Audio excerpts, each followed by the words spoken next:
एक प्रकारे हा अक्षम्य गुन्हा आहे राज्य सरकारचा। राज्य सरकारमध्ये भली मोठी यंत्रणा काम करते आणि माहिती व संचालनालयामध्ये जेव्हा एखादा कागद पुढे जातो तर तो 5-5दा त्याची प्रूफ रिडिंग त्या ठिकाणी केली जाते आणि अशामध्ये हा जो प्रकार या ठिकाणी घडला आहे हा निश्चितच कुणालाही आवडणार नाही।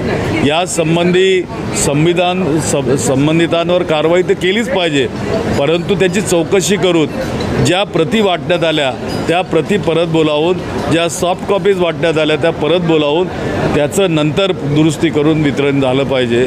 परंतु सभागृहात जेव्हा हा स्थगनमध्ये आम्ही प्रश्न उचलला त्या पद्धतीचं उत्तर शासनाकडून अपेक्षित मिळालं नाही।